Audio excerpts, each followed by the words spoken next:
Hello YouTube, this is Andrew again. I'm going to make this video as a response to a topic brought up on the YouTube RPG Brigade Facebook page. First of all, I just wanted to, a couple shout outs. One, I wanted to shout out actually to the YouTube RPG Facebook page in general. If you are at all interested in role-playing games, I highly recommend this page. Lots of great topics constantly being brought up by very various opinions on things, but it's great for new players, new GMs, as well as experienced ones. Excellent page. I've been using it almost constantly, honestly, for the last couple of days. I've been on there at least. Not always commenting. I try to comment as much as I can, but it's a great place to go. If you're also wanting to join up with a group, that was the reason I joined the Facebook page to begin with, was to look for groups to join, and this perfect. It's perfect for it. I've already found at least three different groups that I am going to be that I've been joining up with. So just perfect, absolutely great place to go. Second, I want to make also a shout out to David Daniel Ducker, whose topic I'm actually going to be responding to in this video.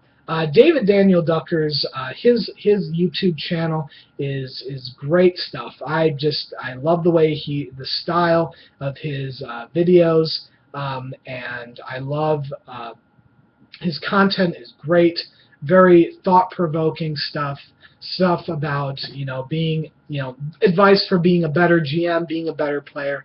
And, well, isn't that what this is all about? That's why you're here. You're looking for stuff about how to be a better player, how to be a better GM. At least that was the reason I joined up with the RPG Brigade to begin with for me.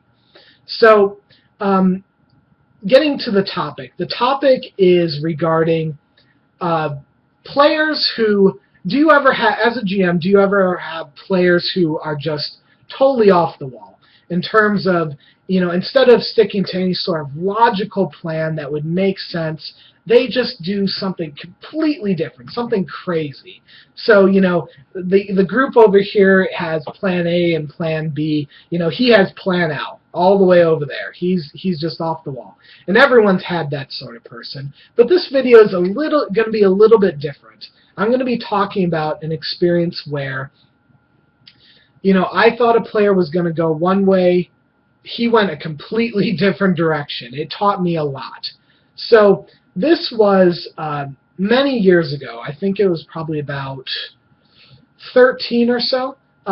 It was when I was in middle school and early high school. I was running a game of Call of Cthulhu one-on-one for a friend of mine, and we had been playing, together one-on-one for quite some time, because honestly, he was just he was a great player, a great GM. But anyway, so the campaign I was going to start was a Call of Cthulhu campaign. Okay, so he had never played Call of Cthulhu before. He didn't know a ton about the books. He had read, I think he read the Call of Cthulhu, but he didn't really, I probably should have better talked about what the setting was like. And the other mistake I made was I made this campaign in advance. I set up all these plot hooks. I wanted it to be, it was my first real kind of sandbox. I was using a book that was very helpful. It was a guide to Arkham, Massachusetts, which is the fictional city in H.P. Lovecraft's works, in the Call of Cthulhu series. And it was a book that had all these great plot hooks, these great places you could go, very interesting stuff, and I'm like, wow, I'm just going to run with this. So, one second. So I got this all ready, I planned this out. I got how I'm going to draw him in, and I think I'm going to do such a great job with this campaign. And so I have this all set up.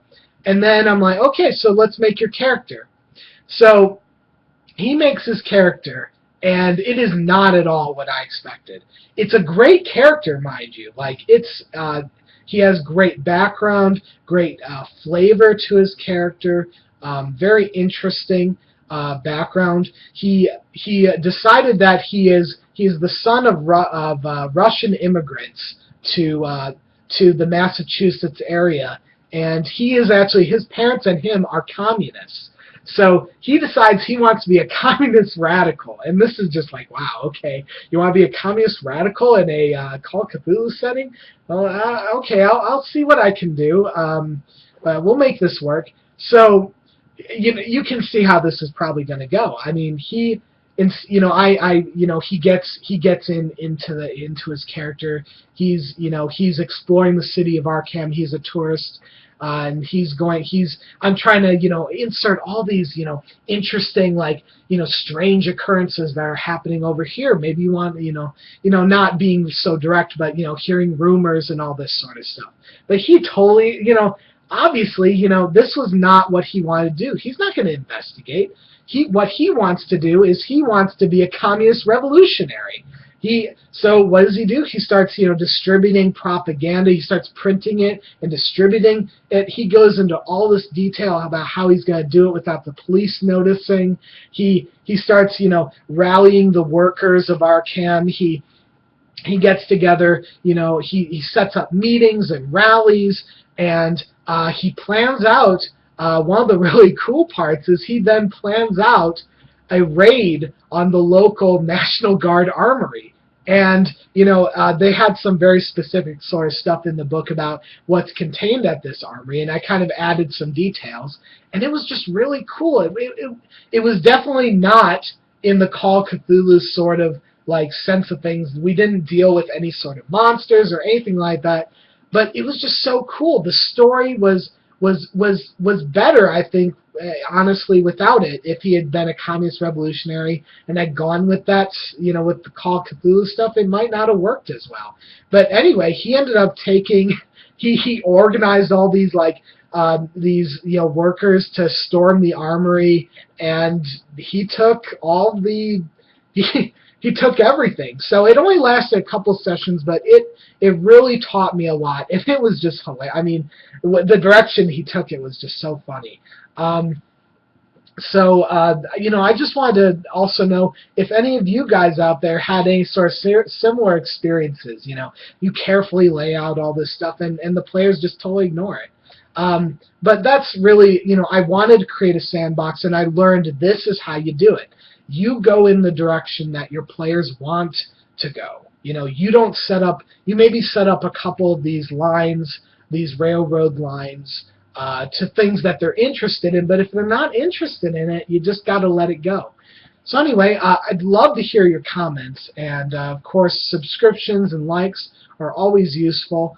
Thank you to everyone who's already subscribed, and thank you to everyone who's sponsored me and helped me become a bigger channel on here. I hope now that I'm going to have more time this summer to make videos, I'm hoping to make a lot more videos on here. So thanks for listening, and I will see you all around.